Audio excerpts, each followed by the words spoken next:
कोटा आ गया।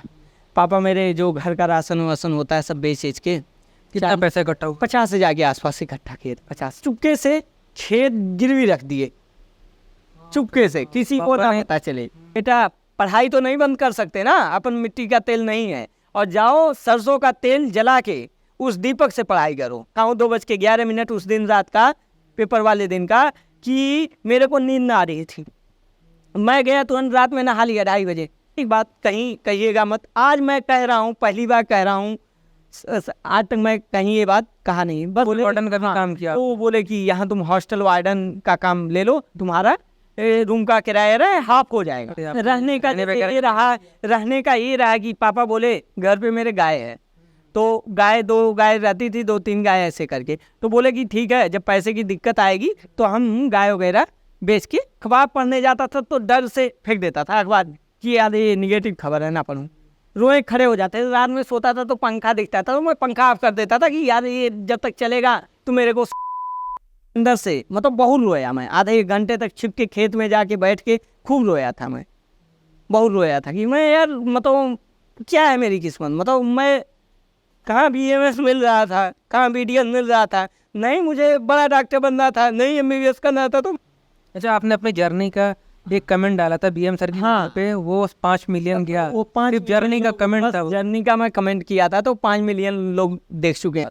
तो सूप की दुकान लगा रहे थे, तो मैं कहा भैया कुछ काम मेरे को दे दो ताकि मैं मतलब खर्चे मेरे निकले। तो वहाँ से मुझे 2-3 हज़ार 4 हज़ार के आसपास, 3 हज़ार 4 हज़ार ऐसे ही मतलब रहता था। वहाँ पे क्या कर कमाई, वहाँ मैं सूप सर्व कराता था। पापा मेरे फिजिकली हैंडीकैप हैं, पोलियो है उनको। भगवान का दिया हुआ जो चीज़ होता है उसको एक्सेप्ट करता है आदमी, लेकिन हमारा समाज ऐसा रहा सर कि मेरे पिताजी को, मेरे जो बड़े पापा थे, वो 17 साल की एज में ही, 17 साल की अवस्था होती है, एक आदमी विकलांग है और उसको घर से निकाल दिए वो लोग। तो हुआ क्या, 42 साल की एज में जाके पिताजी ने शादी की।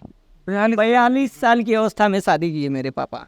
कब किए, जब मेरी दादी का तबीयत ज़्यादा खराब रहने लगा, कोई उठाने बैठाने वाला नहीं था। शिक्षा एक ऐसी चीज़ है भैया जो मतलब आपको ज़मीन से आसमान तक ले जा सकती है। सेम स्कोर 2023 का बता 23 का बता रहे हैं, जो जिस समय मैं 22 से 15 के बीच में मतलब वो सूप ऊप वाला काम ठेले वगैरह पे किया, 515 मार्क्स आए नहीं। उसमें भी मैं डरता था। संडे वाले दिन कोशिश करता था कि न जाना पड़े, क्योंकि दोस्त मेरे सब घूमते हैं कोटा में। तो वही रोटी थैली में पड़ा हुआ था, मैं गया छोले वाले को 10 रुपए दिया, छोला लिया, वही रोटी खा के पेट भर गया। ठीक है, स्वागत है आपका मेरे चैनल पे। तो भाई आज मैं जिनके साथ बैठा हूँ ये पिछले 11 साल से नीट की प्रिपरेशन कर रहे हैं और इनकी जर्नी बहुत ही इमोशनल है। कैसे इन्होंने कोटा में आके प्रिपरेशन की, अब प्रिपरेशन के दौरान इन्होंने 1-1 रुपया कैसे इकट्ठा करके अपनी प्रिपरेशन की। घर का हालात बहुत ही ख़राब था। इनकी जर्नी भाई मैं सुना, मैं खुद ही बहुत हैरान हो गया। अभी हम इनकी जर्नी हम इनसे ही सुनते हैं। बहुत ही इंस्पायरिंग जर्नी है। इन्होंने क्या फेस किया कोटा में, कैसे 2015 से इनकी प्रिपरेशन स्टार्ट किया था नीट की। आज 2025, आज 2025 से लगभग 11 साल हो गए। हाँ 11वां अटेम्प्ट था आपका। तो सबसे पहले मैं आपसे जानना चाहूँगा कि आप कैसे अपनी प्रिपरेशन स्टार्ट किए। आज 11 साल हो गया, मतलब कैसे जर्नी? बचपन से ये रहा है मेरे लाइफ का। जैसे मेरे पिताजी ही मेरे मोटिवेशन रहे, सबसे बड़ी बात तो ये है। ये शुरुआत मेरी जर्नी की मतलब मेडिकल वाली जर्नी तो बचपन में ही शुरू हो गई थी कि मतलब मुझे मेडिकल में ही जाना था, MBBS ही करना था मेरे लाइफ में। अच्छा, आपने अपनी जर्नी का एक कमेंट डाला था BM सर की पे, वो 5 मिलियन गया। वो 5 जर्नी का कमेंट था, जर्नी का मैं कमेंट किया था तो 5 मिलियन लोग देख चुके हैं। वही लोग जान पाए कि मैं नीट इस साल दिया था। बाकी लोग तो जान रहे थे कि मैं अब नीट छोड़ चुका हूँ, अब मैं कुछ और काम कर रहा हूँ, क्योंकि मैं कोचिंग वगैरह पढ़ाता था। अपना जर्नी बताइए कैसे। मैं जर्नी बता रहा हूँ सर आपको। पापा मेरे फिजिकली हैंडीकैप हैं, पोलियो है उनको। भगवान का दिया हुआ जो चीज़ होता है उसको एक्सेप्ट करता है आदमी, लेकिन हमारा समाज ऐसा रहा सर कि मेरे पिताजी को, मेरे जो बड़े पापा थे, वो 17 साल की एज में ही, 17 साल की अवस्था होती है, एक आदमी विकलांग है और उसको घर से निकाल दिए वो लोग पापा को। हाँ मतलब इसलिए निकाल दिए कि पापा हाई स्कूल का एग्ज़ाम दिए थे उस साल, अल्मोड़ा में पोस्टिंग होने वाली थी टीचर के लिए, लेकिन बंटवारा रख दिए कि आप बंटवारा कर लो फिर आप जाओ। कहाँ से हुआ? मैं बस्ती ज़िले से हूँ सर, मतलब बस्ती ज़िले से हूँ, गोरखपुर के बगल बस्ती ज़िला पड़ता है यूपी में। उसके बाद वो पापा को निकाल दिए मतलब बंटवारा करके कि आप अलग हो जाओ फिर अपना रहो। फिर पापा दादी और दादा के साथ रहने लगे। कुछ दिन तक खाना वगैरह भी नहीं खाते थे। पापा बताते थे कि एक भाई भाई का जो प्यार होता है वो पापा को एकदम ना के बराबर ही मिल रहा था। और पापा मतलब 4 दिन तक 8-10 दिन तक खाना नहीं खाते थे। बड़ी मम्मी रहती थी, अपना बनाती थी, अलग वो चीज़ें करती थी अपना उस तरह। बहुत परेशान हुए पापा अपने लाइफ से, बहुत ज़्यादा। मुझे बताते हैं, मैं खुद रो देता हूँ, पापा मेरे रो देते हैं। मतलब बहुत टफेस्ट उनका वो डिसीजन था कि मतलब एक वो जाना, वो टीचर हो गए थे तो अपना अलग हो लिए। वो चाहते थे बेसिकली ये कि 6 बीघा खेती पड़ता है अपने हिस्से में, वो चाहते थे कहीं भाग जाएंगे तो अपना हिस्सा, उनका हिस्सा मेरे उसमें आ जाएगा, यही चाहते थे। लेकिन किस्मत को कुछ और ही मंजूर था कि हुआ क्या, 42 साल की एज में जाके पिताजी ने शादी की। 42 साल की अवस्था में शादी की है मेरे पापा। कब किए, जब मेरी दादी का तबीयत ज़्यादा ख़राब रहने लगा, कोई उठाने बैठाने वाला नहीं था। उनकी मतलब बड़ी मम्मी रहती थी, लेकिन वो लोग कुछ ना करते थे, कुछ भी ना करते थे। तब पापा मेरी शादी किए 42 साल की अवस्था में। फिर हम लोग हुए। फिर इसके बाद पापा का शुरू से ये था कि पहले तो छोटा मोटा मतलब बिजनेस करते थे। भाई बहनों? हम 4 भाई 4 मतलब टोटल 4 लोग हैं, 2 भाई 2 बहन, जिसमें हम सबसे बड़े हैं। सबसे बड़ा मैं ही हूँ और एक छोटा भाई है, 2 बहनें हैं। और पापा थोड़ा बहुत मतलब बिजनेस शुरू किए गांव के तब, लेकिन गांव में मेरा घर बाहर पड़ता है, गांव से बाहर, तो हर कोई अपना गल्ला वगैरह सब घर पे ही कर लेगा, क्यों बाहर लाना चाहेगा। तो वो चीज़ें, तो बिजनेस उतना नहीं चला। लेकिन पापा के मन में एक था कि शिक्षा एक ऐसी चीज़ है भैया जो मतलब आपको ज़मीन से आसमान तक ले जा सकती है। तो पापा शिक्षा देने में एकदम कमी नहीं रखे, बचपन से ही पहले अपने हाथ से पढ़ाया, सिखाए और पढ़ाते गए, करते गए ये सब चीज़ें। और मैं आपको एक स्टोरी बताना चाहूँगा, छोटी सी स्टोरी है। मैं जब 4 या 5 क्लास में पढ़ रहा था, चौथी या 5वीं में, तो उस समय राशन का तेल डिबरी जला के पढ़ना होता ना, लैंप से पढ़ता था, लालटेन से पढ़ता था, लालटेन से पढ़ाई करता था और दीपक वगैरह जला। ये किस ईयर की बात है? ये है सर, मान के चलिए 2003-4 की बात है, 2003-4 की। मेरी सर डीओवी जो है 1995 है, रियल काज में 97 है। हाँ, लेकिन पता नहीं चलता है इस तरह, मतलब देख के भगवान ने ही ऐसे सर एडजस्ट कर दिया है। तो हुआ क्या कि एक दिन दीपक नहीं जल रहा था, शाम को अक्सर हम लोग पढ़ाई करते थे। पापा गांव में से कहीं टहल के आ रहे हैं, देखे दीपक नहीं जल रहा है, आज पढ़ाई नहीं कर रहे हो। तो पापा बोले क्यों, आज डिबरी बुझा हुआ है, क्यों पढ़ाई नहीं कर रहे हो। तो बोले पापा मिट्टी का तेल उस समय आता था, राशन का तेल बोला जाता था उसको, 1.5-2 लीटर मिलता था, तो ख़त्म हो गया था, बारिश का सीजन था, ख़त्म हो गया था, नहीं मिल पाया था। तो हम बोले पापा मिट्टी का तेल नहीं है। तो पापा मेरे बोले कि बेटा पढ़ाई तो नहीं बंद कर सकते ना, अपन मिट्टी का तेल नहीं है, और जाओ सरसों का तेल जला के उस दीपक से पढ़ाई करो। और घर में रखा हुआ जो सरसों का तेल होता है, खाने बनाने में यूज होता है, उस सरसों के तेल से दीपक जलाए, हम दोनों भाई बैठ के पढ़ाई करने लगे। कि संजोग ऐसा रहा ना कि किस्मत भी देखिए, 4 दिन लगातार बारिश होते रही। जो सरसों गया था वो दुकान पे मतलब वो करने के लिए, तेल के लिए, वो आ ना पाया। घर में सरसों का तेल भी ख़त्म हो गया, दीपक बुझा हुआ था। 4-5 दिन बाद पापा बोले कि एग्जाम आ गया है, अब फिर क्यों नहीं पढ़ाई कर रहे हो, क्या बात है, मतलब क्यों आज दीपक बुझा हुआ है शाम के टाइम। तो हम बोले कि ये पापा सरसों का तेल भी ख़त्म हो गया है, क्या किया जाए। तो पापा बोले कोई बात नहीं। और ऐसा है, गाय का घी रखा हुआ था, खाने के लिए होता है, मेहमान वगैरह आ जाते हैं तो गाय का घी और दवा वगैरह का काम करता है। वो गाय के घी को निकलवा के उसका दीपक जलाए, उससे पढ़ाई किए। अब सोचिए सर, एक पिता मतलब एक पैर पे खड़ा होके, विकलांग है, पढ़ाने के लिए इतनी जिद है, तो मेरी जिद तो और उनसे ऊंची होनी चाहिए ना। तो वही मोटिवेशन मुझे हमेशा मोटिवेट रखता था, हमेशा। पड़ोसी लोग तो जो थे अपना किनारे रहे, कोई मतलब नहीं किए। फिर मैं 11-12 पढ़ने आ गया, मतलब शहर में आ गया पढ़ाई करने, गोरखपुर में मैं चला गया पढ़ाई करने। एक MG इंटर कॉलेज था, मैं 700-800 बच्चे एग्ज़ाम दिए, उसमें तीसरा स्थान हासिल किया। और तीसरा स्थान हासिल किया, एडमिशन मेरा वहाँ हुआ। MP में भी दिया था, वहाँ पहला स्थान हासिल किया। और इसके बाद मैंने पढ़ाई शुरू की। हिंदी मीडियम का स्टूडेंट था सर, हिंदी मीडियम? हाँ, मैं प्योर हिंदी मीडियम रहा। और हिंदी मीडियम में हाँ, फिर अब इंग्लिश मीडियम में शिफ्ट हुआ, अभी बता रहा हूँ। तो हिंदी मीडियम में मैं रहा, मैं क्लास में किताब लेके आज तक सर 12th तक मैंने पढ़ाई की ना। हाई स्कूल में मेरे 83.5% थे। एक भी रुपए कहीं कुछ घूस नहीं दिया, अपने से 83.5% लाया। कोई कोचिंग नहीं ली, 12 तक मैंने कोई कोचिंग कुछ भी ना लिया। ये हाल था। 12th में कितने मार्क्स थे? 12th में 76.2 थे, हाई स्कूल में 83.5 थे। यूपी बोर्ड में 80 लाना अपने आप में ही बहुत बड़ा वो चीज़ें रहता है। अब बिना कोचिंग बिना कुछ सुविधा के मैं ये नीट की जर्नी कैसे स्टार्ट? नीट की जर्नी CPMT दिया था, CPMT दिया था। मेरा तैयारी भी हिंदी मीडियम से था, तो कैसे मतलब प्लान कैसे आया कि मुझे मैं जैसे डॉक्टर बनने का जो एकदम ख्याल जो आया था वो तब आया था जब मैं मम्मी का मतलब थोड़ा सा यूट्रस में प्रॉब्लम था, तो सर्जरी होनी थी। हॉस्पिटल में गए। अब हमारे रिश्तेदार भी देखिए, एक अगर आदमी गरीब है, गरीबी में जी रहा है, तो आजकल का समाज क्या है ना, अमीर के साथ सब लोग खड़े होने के लिए तैयार हैं, लेकिन गरीब के साथ कोई नहीं खड़ा होने के लिए तैयार है। मेरे पिताजी बैठे थे, खिचड़ी बनाते थे, मैं मम्मी को खिलाता था ऑपरेशन हॉल में। तो मैं तभी सोचता था कि मतलब मेरे रिश्तेदार वगैरह कोई ना आए, मम्मी का आज ऑपरेशन हुआ है, कोई नहीं आया, तो मैं सोचता था मैं एक ऐसा हॉस्पिटल डालूंगा कि अगर आदमी खुद आ रहा है मेरे हॉस्पिटल में तो इतना कॉन्फिडेंस के साथ आए कि उसके साथ भगवान है, बस भगवान है उसके साथ, उसको कोई दिक्कत नहीं आएगी हॉस्पिटल में।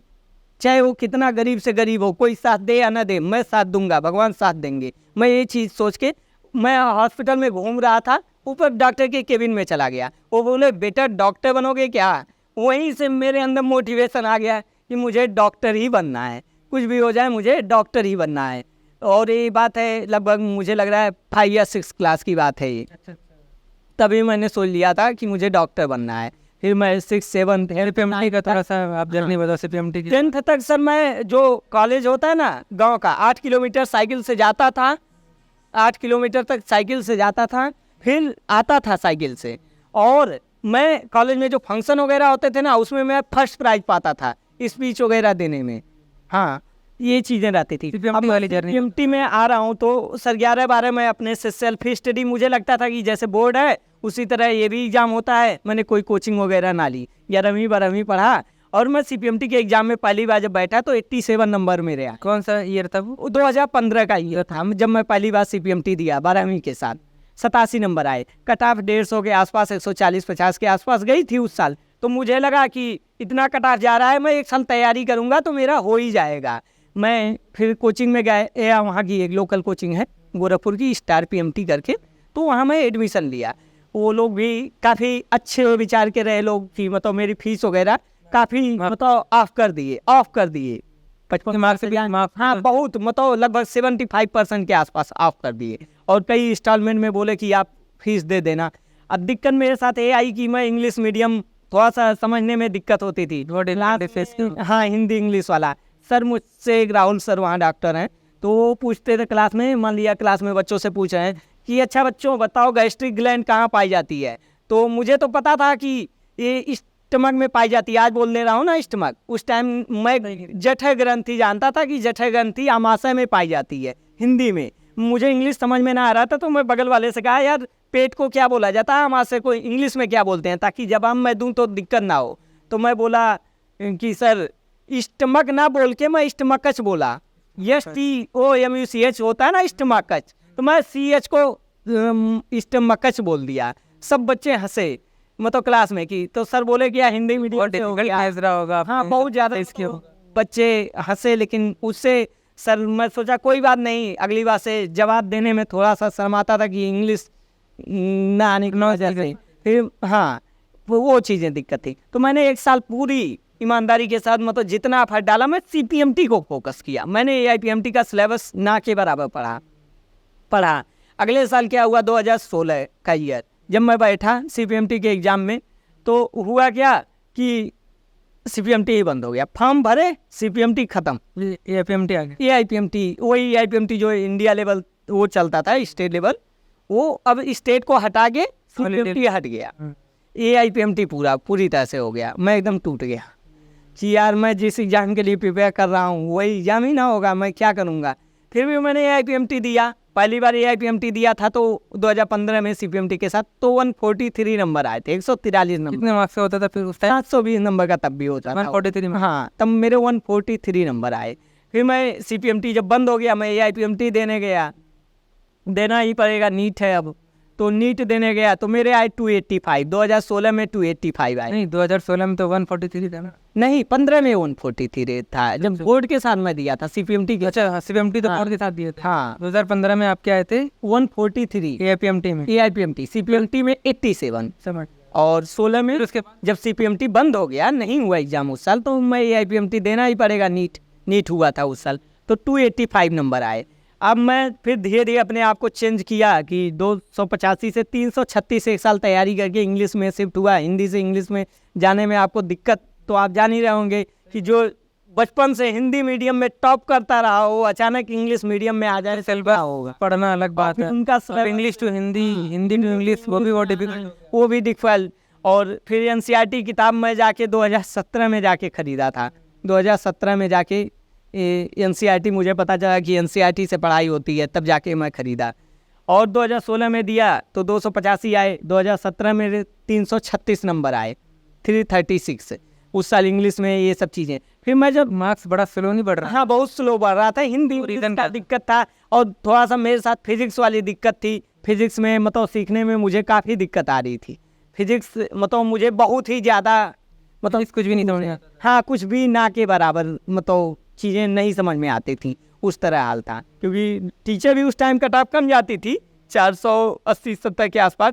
तो टीचर बोलते थे कि अरे बायो केमिस्ट्री करो, 540 नंबर तो यहीं से आ जाएंगे, उसमें 500 कर लोगे, कॉलेज मिल जाएगा। तो मैं, सही बात यह है कि मैं फिजिक्स पे ध्यान ही नहीं देता था। मैं सोचा ये बायो केमिस्ट्री पढ़ो, इसी से हो जाएगा सिलेक्शन। करते गया और 336 से 348 आए। एक साल इसलिए क्योंकि उस साल मुझे चिकन पॉक्स हो गया, भाई को भी हो गया था, बोर्ड एग्जाम था उसका, और मुझे भी हो गया। 2018 की। हाँ 2018 की बात। 19 में फिर 19 में मैंने वहीं से कोचिंग बदल के, एक कोचिंग थी लोकल वहीं की गुरुकुल करके, तो वहाँ एडमिशन लिया, पढ़ाई किया साल भर। फिर मेरे माइंडसेट वही रहा कि बायो केमिस्ट्री करना है, फिजिक्स में थोड़ा बहुत जो भी हो जाएगा। माइंडसेट मतलब चेंज नहीं किया। माइंडसेट बदला नहीं फिजिक्स की तरफ। फिर मैंने दिया, मेरे नंबर आए 2019 में 415 नंबर। हाँ इम्प्रूव हुआ, लेकिन कटाव भी अब यहीं से 500 पार कर गई, 560-70 के आसपास चली गई। फिजिक्स में बता रहा हूँ, केमिस्ट्री में मैं पाया है 105 नंबर, फिजिक्स बायो में पाया करेक्ट 300 नंबर, 360 में। फिजिक्स में सिर्फ 10 नंबर पाया था उस साल, सिर्फ 10 नंबर आए थे। निगेटिव हो गया था, क्वेश्चन जितना किया था अलग अलग उसमें निगेटिव हो गए थे ज़्यादा, तो 10 ही नंबर। वैसे करके आता तो 20-25 नंबर पा जाता, लेकिन फिर 2020 फिर 20 में उसी साल में कोटा आया। अब कोटा के बारे में मैं बता रहा हूँ, कोटा के बारे में मेरे दोस्त यहाँ से कई MBBS सेलेक्ट हुए, एलन में पढ़ते थे, सेलेक्ट हुए कई। तो बोले कि यार तू मेहनत तो बहुत करता है, सीखना चाहता है, लेकिन तेरे को कंपटीशन ना पता है कि किस लेवल का इंडिया में कंपटीशन चल रहा है, तू कोटा आ जा। तो मैं आया था जिपमर का पेपर देने लखनऊ, जिपमर एग्ज़ाम। 19 तक कई एग्ज़ाम होते थे, मैं कई एग्ज़ाम दिया, एम्स वगैरह भी दिया। एम्स में 99 परसेंटाइल बायो में किया भी था एक बार। तो फिर इसके बाद जिपमर का एग्ज़ाम देके मैं ट्रेन पकड़ा, वहाँ से जनरल टिकट, और मैं कोटा चला आया। कोटा आया, कोटा देखा टाइम आया, कुछ पैसा वैसा नहीं था पास। नहीं, 200-300 रुपये जो अपने जेब में 400-500 थे, उसी से जनरल। अभी मैं कल ही आया हूँ सर, आपको मैं दिखाता हूँ, ये कल ही अभी मैं आया हूँ। जनरल टिकट ये दिख रहा है ना सर, ये वाला जनरल टिकट, इसी से मैं गोरखपुर से यहाँ आ गया। टाइम भी मतलब आज तक मैं मतलब रिजर्वेशन में चला ही नहीं, कभी नहीं। जनरल टिकट में चलता हूँ, वो जो मुंबई वगैरह जाते हैं ना, उन्हीं के बीच में बैठ के अपना आया गया। क्योंकि उसके बाद खाने से कोटा आया, कोटा में बड़ी कोचिंग कोटा पाए थे। हाँ 4 से उस 500 दिन रुपये। मुझे लगा है, कोटा में जिस दिन आया तो उस दिन मेरे को लगा यार यहाँ ऐसा माहौल, अगर आप सेल्फ स्टडी भी करो, तो आप सेलेक्ट हो जाओगे। तो ये चीज़ें आई। इसके बाद मैं क्या किया कि यहाँ आया तो लोग बोले कि देखो रिस्क ले रहे हो कोटा में रहने का, तो ये सोचो कोचिंग एक अच्छी ले लो, कई लोगों ने बताया। फिर मैंने क्या किया, एक बड़ी कोचिंग यहाँ की एलन है, सबसे बड़ी उस टाइम तो चलती ही थी वो सब चीज़ें, मतलब एलन। तो एलन में गया, फीस थी 1,15,000। देख के डर गया, मतलब कि 1,15,000 मैं कहाँ से, मतलब कैसे क्या करूँगा। फिर मैंने मतलब बहुत ट्राई किया, लोगों से हेल्प वगैरह मांगी कई जगह, अपने घर जाके कोई नहीं। जब आपके ऊपर मजबूरी आती है, घर भी गए थे। घर गया, यहाँ से तुरंत चला गया फीस पता करके, और मैं घर चला गया।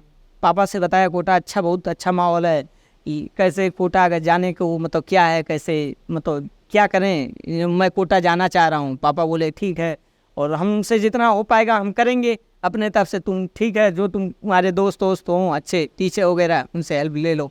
मैं बता रहा हूँ सर आपको कि मैं उस साल कोटा में मतलब आने के लिए कि कोटा में रह जाऊँ, उस लिए मैं इतनी जगह गया, इतने दोस्त रिश्तेदार सबके पास, कोई हेल्प नहीं किया, कोई नहीं हेल्प किया, 1 रुपये भी नहीं। सब कहने की बातें होती हैं कि आपको कोई मदद करेगा, कोई नहीं करता है, कोई नहीं किया। यहाँ तक कि योगी जी को आप जानते हैं, मेरे पास लेटर है, अभी आपको दिखा दे रहा हूँ। योगी जी को मैंने लेटर हाथ में ये दिया, इसलिए दिया कि सर हो सकता है वहाँ, हाँ हाथ में हाथ में लेटर हाँ हाथ में लेटर दिए थे हम। सर आपको दिखा रहे हैं लेटर, ये मेरे पास है, अभी दिखा रहा हूँ आपको बाकायदे। उसमें देखिए यहाँ लिखा हुआ ना, माननीय मुख्यमंत्री योगी आदित्यनाथ जी महाराज, एलन की फीस के लिए मैंने लेटर ये किया था एलन में, ताकि मेरी फीस मतलब वो हो सके। ये लेटर योगी जी के हाथ में मैंने दिया था, और ताकि मेरी फीस मतलब वहाँ जमा हो सके, मुख्यमंत्री हाँ एलन कोटा में पढ़ाई कर सकूँ। वो मुख्यमंत्री थे उस टाइम, लखनऊ में रहा करते थे, लेकिन 21 जून को योग दिवस था तो आए हुए थे, तो उसी के अगले दिन मैं जाके लेटर दे दिया। फिर क्या हुआ, 2-3 दिन बाद वो आया मैसेज, 2 दिन बाद, कि नहीं हो सकता है, मतलब रीज़न ये है कि प्राइवेट संस्था है, हम नहीं कुछ कर सकते हैं इसमें, आप कॉलेज वॉलेज होता है या कुछ ऐसे तो हम हेल्प करते। कुछ वहाँ से भी 1 रुपये हेल्प ना हुआ। मैं कोटा आ गया। पापा मेरे जो घर का राशन वासन होता है सब बेच के, कितना पैसा इकट्ठा हुआ? 50,000 के आसपास इकट्ठा किए थे, 50-55 हज़ार लेके वही चला आया कोटा। कोटा में गया, मतलब एलन में फिर बात किया, मतलब उस टाइम मुझे पता भी नहीं था कि फ़ीस वगैरह कैसे कम होती है। मैं काउंटर पे जाता था, नहीं कुछ होता था, कोई हेल्प नहीं होती थी। फिर मेरे नंबर पे जो डिस्काउंट किए वो लोग किए, मतलब तब भी 1 लाख के आसपास फीस आ रही थी। मैं कहा नहीं सर मैं नहीं दे पाऊँगा। तो एक सर थे वो समझाए मुझे कि आप अल्फ़ा वाला बैच ले लो, आपका बायो मजबूत है, और आप ये वो सस्ता पड़ेगा कोर्स, 55-60 हज़ार का हो जाएगा आपका। और मैं अल्फ़ा गया सर, 12 रोड, थोड़ा सा आउट लगा कि मुझे लगा कि कोटा में तब उस समय डेवलप नहीं था, ये सुपत वाली बिल्डिंग के पास एरिया नहीं डेवलप था। तो मैं सोचा यहाँ कैसे मैं पढ़ूँगा रहूँगा क्या है कैसे, तो मैं वापस भाग के, मैं सर नहीं मैं अल्फ़ा में नहीं रह पाऊँगा, मैं अचीवर में ही रहूँगा। तो फिर घर पे बताया, तो घर पे पापा बोले ठीक है कोई भी करके कैसे, वो चुपके से खेत गिरवी रख दिए, चुपके से, किसी को ना पता चले। हाँ पापा चुपके से खेत गिरवी रख दिए। समाज कितना खेत था आपके पास? 6 बीघा खेती था, उसमें से 1-1.5 बीघा के आसपास गिरवी रख दिए। बेचे नहीं, मुझसे बोल रहे थे कि एक जगह की ज़मीन पड़ती है बेच दें, लेकिन हम कह नहीं, पुश्तैनी ज़मीन है, बेचना नहीं है। जो माँ बाप दादा दादी लोग बचाए हैं उसको बेचना नहीं है कैसे भी। पापा मेरे आज भी किसी के आगे हाथ नहीं फैलाना चाहते हैं, कभी नहीं चाहते हैं कि मतलब हाथ फैलाना पड़े मुझे। लेकिन अब जो भी है गरीबी है झेलने को तो हम लोग तैयार ही रहते हैं, कोई वो नहीं है। खेत चुपके से गिरवी रख दिए, एक लोग पैसे के थे वो ले लिए, और हमको पैसे ट्रांसफर कर दिए, लगभग 30-40 हज़ार के आसपास रख दिया। और फिर वो बोले कि आपके पास जब पैसे हो जाएंगे दे दीजिएगा, एक बात कहीं कहिएगा मत। आज मैं कह रहा हूँ, पहली बार कह रहा हूँ, आज तक मैं कहीं ये बात कहा नहीं, बस बोलता था हाँ गिरवी रखा गया है, लेकिन कभी ये नहीं बताया कितने पैसे में क्या कैसे। वही पैसे लेके मैं कोटा मतलब ट्रांसफ़र करा दिए, मैं कोटा में पढ़ाई करने लगा। फीस लगी थी? 87,000 उस साल फीस लगी थी। एक बार पेमेंट में 82,000 लग रहा था, तो हम सोचे कैसे भी करके इकट्ठा करके 82,000 मैं एक बार में 2 बार में देना चाह रहा था, लेकिन 87 लगता तो मैं 5,000 बच जाएगा, तो इसीलिए इकट्ठा करा के कैसे मतलब 82,000 फीस दे दिया एलन में। साल में मैं सर पढ़ाई किया, लेकिन दिक्कत ये आई कि बीच में सर मुझे लग रहा है सितंबर-अक्टूबर का महीना था, डेंगू यहाँ बहुत ज़्यादा। मुझे आप फिर रहने का कैसे? आप रहने का ये रहा कि पापा बोले घर पे मेरे गाय है, तो 2 गाय रहती थी, 2-3 गाय ऐसे करके, तो बोले कि ठीक है जब पैसे की दिक्कत आएगी तो हम गाय वगैरह बेच के तुमको पैसे भेजते रहेंगे मंथली का। तो जो कुछ सेविंग वगैरह भी रहता था, जो भी कुछ सेविंग वगैरह रहता था वैसे करके पैसे भेजते रहे। मैं यहाँ कोटा आया, पहली बार जब मैं कोटा आया था तो यहाँ मैं कुछ काम वगैरह नहीं पकड़ा। रीज़न ये था कि मुझे पूरा 100% पढ़ाई पे देना कि मैं कोई काम करूँगा। उसके पहले मैं 2013 से ही कोचिंग पढ़ा रहा था, अपना कोचिंग पढ़ाता था, अपना कुछ 50% मैं घर से खर्चा लेता था, 50% अपना करता था ऐसे। लेकिन मैं उस साल कोई कोचिंग नहीं पकड़ा। मैं जब पहली बार कोटा आया, था, हाँ। कोटा जब पहली बार आया आपने था, कुछ नहीं किया, सिर्फ पढ़ाई पे फोकस किया। पढ़ाई पे फोकस किया 19-20। लेकिन हुआ क्या, डेंगू हो गया मुझे। यहाँ वो हालत हो गई मतलब में डेंगू हुआ था? सितंबर अक्टूबर में ये हालत हो गई थी। मैं क्लास में जाके क्लासरूम में चक्कर खा के गिर गया था सर के सामने। सर बोले ये क्या हो गया, तुम्हें जाओ जांच कराओ। तो मैं आया जांच कराने, तो सब लोग बोलने लगे डेंगू है चले जाओ। मैं थोड़ा सा गलती ये किया कि मैं तुरंत जाके दवा वगैरह, मतलब हॉस्पिटल में फीस वगैरह ज़्यादा होती है तो मैं तुरंत हॉस्पिटल वगैरह नहीं जा पाया। मैं सरकारी में जाता था तो दवा उतना नहीं सूट कर पा रहा था, तो मैं तुरंत ट्रेन पकड़ा, एक बॉटल पानी लेके घर चला गया। मेरे कुछ दोस्त यहाँ जो बहुत मेरे अच्छे से अटैच होते हैं, कहते हैं मैं तुम्हारे साथ हमेशा खड़ा हूँ। उस दिन मेरा मतलब मैं बोला 4 पराठा ले चले और यार 2-4 पराठा खा लूँ, दुकान से पराठा लाने तक के लिए नहीं तैयार थे। बोलते हैं दोस्ती है, यही दोस्ती है। ये कोटा के दोस्त? ये कोटा के दोस्त थे। तो आप ये जान लीजिए सब कुछ मिला जुला के आपके माँ बाप ही आपके दोस्त हैं। रियल दोस्त माँ बाप भाई बहन है आपके, कुछ भी हो। इतनी अच्छी है तो दोस्त भी अच्छा रहे। हाँ, परिस्थिति मेन वही बात है। अगर आपकी परिस्थिति अच्छी है तो आपके साथ दुनिया खड़ी है, आपकी परिस्थिति नहीं अच्छी है तो दुनिया आपके लिए। उसके बाद क्या हुआ, आप घर गए? फिर मैं पकड़ के यहाँ से ट्रेन पकड़ा, जनरल टिकट लिया, पापा से बोला कि बोगी नंबर 9 में बैठा हूँ, अवध एक्सप्रेस थी, उसी में नीचे लेट के ऐसे नीचे लेट गया चद्दर बिछा के, और वही पानी पिए, उसमें इलेक्ट्रॉल पाउडर मिला दिया था, पीते हुए चला गया। मेरा पूरा बॉडी एकदम सूज चुका था। मैं गया, एक दोस्त आया वहाँ पे गोरखपुर, तो ले गया मुझे चेकअप करवाया। चेकअप कराया तो पता चला कि मतलब ये घट गया 30,000, 25-30,000 के आसपास, 22,000 आई थिंक, 22,000। हाँ नहीं, आरबीसी नहीं, प्लेटलेट्स काउंट घटता है इसमें, मतलब डेंगू में। तो 22,000 के पास प्लेटलेट्स आ गया था। तो वो बोले सही टाइम पे आ गए, नहीं तो 2 दिन में तुम्हारी जान ही निकल जाती, 1-2 दिन में कैपिलरी फटने लगती और जान निकल जाती। तो मैं पहुंच गया, फिर दवा कराया 8-10 दिन में, कीवी वगैरह खा के, पपीते वगैरह। लेकिन बॉडी कमज़ोर उस टाइम बहुत दुबली पतली हो गई। शायद उसका इफेक्ट अभी तक रहता है कि मतलब बॉडी में खाता हूँ लेकिन उतना असर नहीं रहता है। तो फिर कोटा वापस कब आए? फिर 1 महीने इसमें लग गया सर, लगभग 25-25 दिन के आसपास बीत गए। मतलब ये फिर मैं आया तो बैकलॉग वगैरह ये सब कवर करने में मतलब परेशान रहने लगा। जो नंबर मेरे शुरू में बहुत अच्छे आ रहे थे, स्टार्टिंग में आप पेपर दे देते तो कितने मार्क्स? तो स्टार्टिंग में मतलब मैं 415 करके आया था, तो पेपर टफ होने के बावजूद भी मैं 500 के लगभग कर ले रहा था। टेस्ट में, यहाँ के हाँ, टेस्ट में 450-500 के लगभग मैं कर ले रहा था टफ पेपर में। जब वापस घर से आए उसके बाद घर से आए तो मेरा स्कोर 300 से भी नीचे चला गया। कभी मेंटेन नहीं हो पाया उसको? तभी वो स्कोर मैं लास्ट तक कोशिश किया, मेंटेन हुआ, मेजर में जाके मेंटेन हुआ, मेजर वाले टेस्ट में मेंटेन हुआ। लेकिन बैकलॉग वगैरह करते करते फरवरी आ गया। फरवरी आते ही यहाँ के माहौल क्या है, बच्चे रूम पे पढ़ने लग जाते हैं। मैं कोचिंग जाता आता था थोड़ा बहुत, और फिर इसके बाद वो लोग पेपर वगैरह लगाने लगते हैं, बोलते हैं कि पुराने पेपर लगाओ, टेस्ट में अच्छे नंबर आएंगे। अच्छा ये आप बताइए, अगर टेस्ट में अच्छा नंबर ला के ही हम क्या करेंगे, अगर नॉलेज नहीं रहेगा नीट में नहीं ला पाएंगे तो चीज़ें। तो मैं नोट्स वगैरह ज़्यादा करता था और यहाँ टेस्ट में नंबर इम्प्रूव होने लगा। वो ये बोलते हैं ना कि जितना क्वेश्चन आप अटेम्प्ट करोगे उतना अच्छा करोगे। हाँ वो चीज़ें थी। और फिर मैं यहाँ टेस्ट करने लगा। उस साल कितना मार्क्स आया था नीट? नीट में उस साल 495 आए थे। बता रहा हूँ रीजन कि मैं यहाँ कोटा में टेस्ट देने लगा मेजर। थोड़ा सा शुरू में डिप्रेस हुआ लेकिन फिर देने लगा लगातार टेस्ट। मेरे नंबर बढ़ने लगे, 420, 451, 400 ऐसे बढ़ते बढ़ते 495 गए थे। कोविड आ गया, ऑफलाइन क्लोज रूम पे पेपर मिल जाता था, अपना सॉल्व करो। 495 आए थे यहाँ के टेस्ट में। उस टाइम भी कोटा में ही हाँ था? उस टाइम कोटा में था।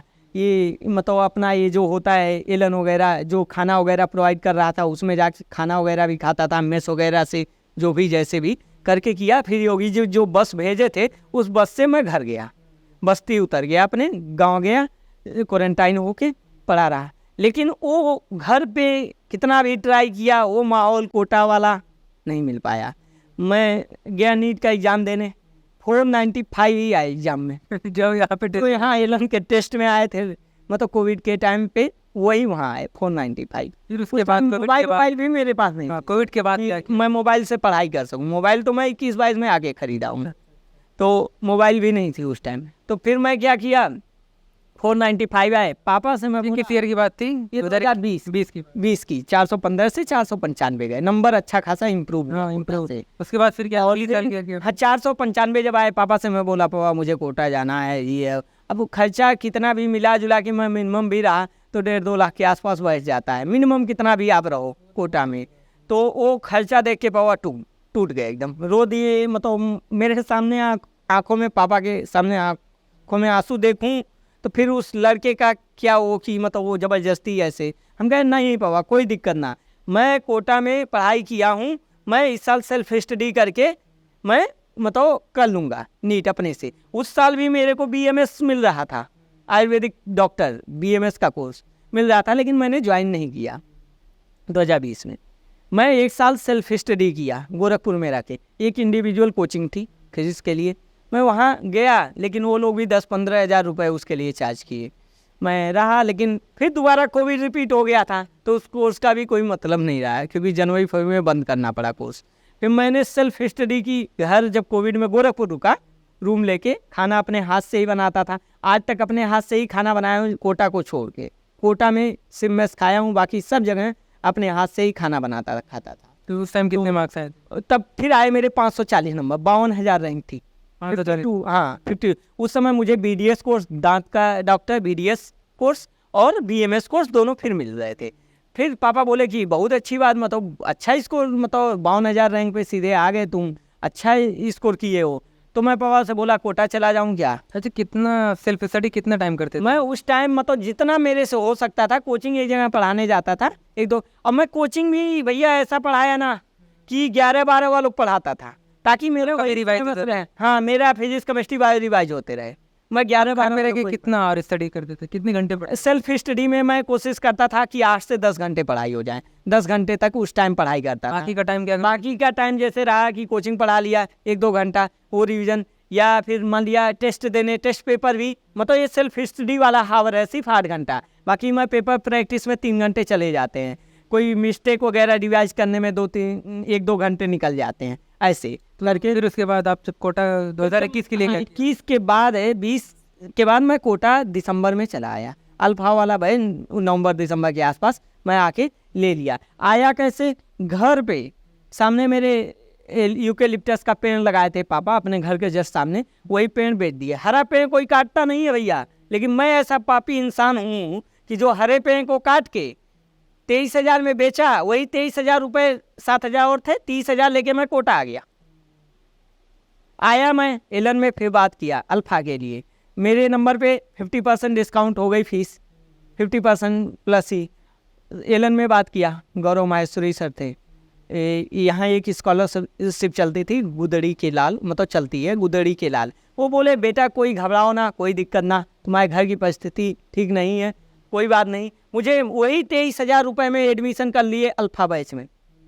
मैं अल्फ़ा में क्लास एडमिशन हाँ ले लिया, और घर क्लासेस कहाँ पे लगती थी? हाँ क्लासेस कहाँ पे लगती? सुपथ वाले बिल्डिंग में। फिर उसके बाद? सुपथ वाले बिल्डिंग में रूम तो उस टाइम भी महंगा हुआ करता था, रूम लिया 3500 के आसपास रूम ही पड़ गया था। तो लेकिन घर वाले करके कैसे भी मतलब पैसे भेज रहे थे, मतलब वही गाय वगैरह करके जो भी खेती बाड़ी का सारा पैसा मेरे भाई बहन सब मेरी पढ़ाई में ही लगाते रहे पैसे। पापा जी आज तक मेरे मतलब कोई कपड़ा तक नहीं खरीदते थे, वो भी पैसे मेरे ऊपर ही लगता था। खैर मैं भी कपड़े वगैरह नहीं खरीदता था। एलन में जब तक पढ़ता था मैं एलन के पैंट पहन के बाहर भी घूमता था। कहीं मैं 2014-15 के बाद मैं किसी रिश्तेदार के वहाँ नहीं गया। पिछले साल मैं गया 10-15 साल बाद, 10-12 साल बाद मैं गया। फिर कोटा में कैसी जन? कोटा में रहा, एक जगह होम ट्यूशन मुझे मिल गया था, एक लोग थे बिहार के थे, रह रहे थे रूम के पास में, तो उनको मैं पढ़ा देता था 1-2 घंटे। कितना मिलता था? बायो तो उसके 3-3 हज़ार दे देते थे, 3,000-3,500। मतलब यहाँ से रूम का खर्चा तो जो यहाँ का खर्चा था 7-8 हज़ार के आसपास, मिनिमम खर्चा कोटा का 7-8 हज़ार पड़ जाता है। मैं घर से 4,000-5,000 लेता था, प्लस जो 3,000-4,000 मुझे कोचिंग से मिल जाते थे, और मतलब पढ़ा के, तो वो खर्चे से मैं कोटा रहा वहाँ यहाँ पे पढ़ाई किया सब कुछ। लेकिन अब देखिए किस्मत को, मैं गया पेपर देने गोरखपुर, एग्ज़ाम हॉल में गया, थोड़ा सा टेम्परामेंट थोड़ा सा मेरा बिगड़ा, मतलब कोटा से छोड़ के वहाँ गया था, एक दोस्त के पास रुका हुआ था। अब दोस्त के पास आप जाते हो तो ये सोच के जाते हो अपना दोस्त है, लेकिन एग्ज़ाम के टाइम हर कोई बदल जाता है, कुछ भी हो एग्ज़ाम के टाइम हर कोई चेंज हो जाता है। वो भी थोड़ा बहुत चेंज हो गया, 2-3 दिन में परेशान होने लगा कि यार भाई ये कैसे, तू कितना दिन रहेगा, ये वो लगा वो करने। एग्ज़ाम वाले दिन मुझसे कहा रात में, क्या कह रहा है भाई, मैं सैटरडे है मैं रात को मूवी देख के आऊँगा, दरवाज़ा गेट खोल देना। बताइए उस दिन एग्ज़ाम के दिन नींद तक नहीं आती है, कैसे नींद आती है। मैं गेट खोलता तो मैं कब सोता, ये डर लग रहा था। मतलब वो उसके लिए रात में हाँ, सो ही नहीं मिला उस दिन। मतलब थोड़ा वो रहा, सोया 1-2 घंटे सो पाया, जो 2-4 घंटे। मैं सुबह फिर पेपर देने गया।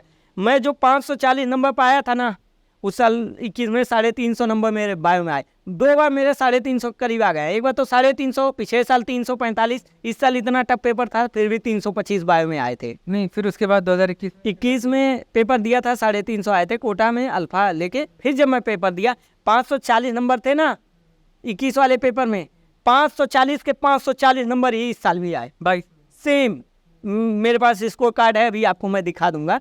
सेम नंबर, बस रैंक 52,000 से चली गई 55,000। 3,000 पीछे चला गया मैं, 55-56,000 पे आ गया, 55,000 पे। तो मार्क्स बढ़े क्यों नहीं एक साल में? मैं पूरा पढ़ाई किया, मैं जैसे होता ना, मैं चीज़ें खूब सीखने का ट्राई किया। टेस्ट में भी बता रहा हूँ 535 540 तक, लेकिन थोड़ा सा डिप्रेस रहा। किस चीज़ का डिप्रेशन? डिप्रेशन ये था कि इतना मैं हर साल कर रहा हूँ, कभी बढ़ा ना पा रहा हूँ, ऊपर स्कोर नहीं ले जा पा रहा हूँ, क्या क्या होगा। ये मतलब ओवर थिंकिंग वाली जो प्रॉब्लम होती है ना, ये बहुत ख़राब होती है स्टूडेंट लाइफ में, नहीं करनी चाहिए। कुछ भी हो सब आप भगवान पे सौंप दो, सब चीज़ें भगवान पे सौंप दो कि नहीं, ओवर थिंकिंग तो एकदम नहीं। इतना सुसाइड हो रहे थे उस टाइम, मतलब 21 वाले 22 वाले फेज में, कि कभी कुन्हारी में, कभी कोरल में, कभी जवाहर नगर में, कभी क्या, कि मतलब जब मैं अखबार पढ़ने जाता था तो डर से फेंक देता था अखबार कि यार ये निगेटिव खबर है ना पढ़ूँ। रोए खड़े हो जाते थे। रात में सोता था तो पंखा दिखता था तो मैं पंखा ऑफ कर देता था कि यार ये जब तक चलेगा तो मेरे को सुसाइड वाला ख्याल आ रहा है। इतना डर लगने लगा था अपने आप से, मतलब डर डर के पढ़ाई करता था। मान लिया आप पढ़ाई किए, पूरा फिजिक्स पढ़ के गए, आपके टेस्ट में नंबर ही नहीं आए, भले पेपर टफ रहे। से आप किसी टीचर से जाके नहीं मिलते थे कि सर मेरे बात ऐसे ख्याल है? टीचर लोग ये बोलते थे कि बेटा सब लोग ही ऐसे ही फेज से गुजरते हैं, तुम मेहनत करो, तुम डरो ना, कोई डाउट रहे कुछ आके पूछो। मैं पूछता था, वो लोग बेशक बताते थे सब डाउट, सब चीज़ें मेंटली, और सब बहुत सपोर्ट करते थे। सभी टीचर जितने भी थे, ASP वगैरह, AG सब लोग उस समय, AG सर तो अल्फा में ही पढ़ाते थे उस टाइम। आशीष गुप्ता सर? हाँ, आशीष गुप्ता अल्फा में पढ़ाते थे। सब लोग मतलब बहुत सपोर्ट किए, कहे बेटा तुम करो। लेकिन बैकअप माइंड ये था कि क्या मैं वो 540 52,000 रैंक जो पाया हूँ, BMS BDS मिल रहा है, क्या ऐसा तो नहीं हो जाएगा, स्कोर कम आ रहा है तो मैं वो पाऊँ कि ना पाऊँ।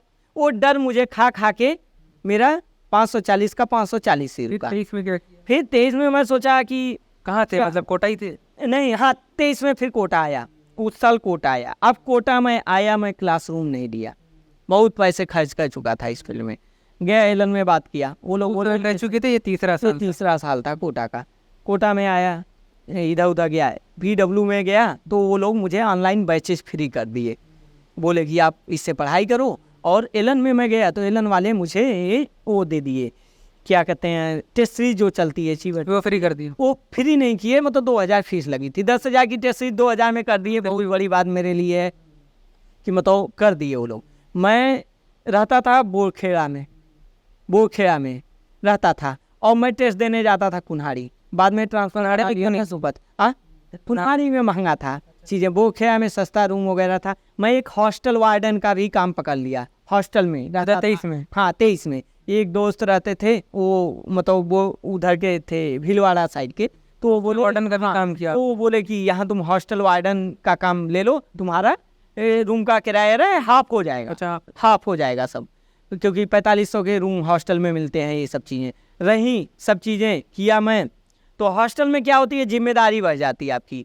ये क्या कहते हैं, बिजली वगैरह ये सब चेक करना, अलग अलग तरह के बच्चे आते हैं। कई का मानसिकता ऐसा रहता है कि बॉयज हॉस्टल है, अपना फ्रेंड वगैरह लेके आए, मतलब रिलेशनशिप में भी रहना चाहते हैं। तो मैं उन सब का विरोध करता था। मैं कहा मेरे ट्रस्ट पे अगर दिए तो मैं ईमानदारी से काम करूँगा, कुछ भी नहीं ऐसा है यहाँ अलाउ नहीं है कुछ भी। तो उन सब से भी कुछ लफड़ा हो जाता था किसी बात के लिए, लेकिन वो सब तो खैर जो रहा कोई बात नहीं।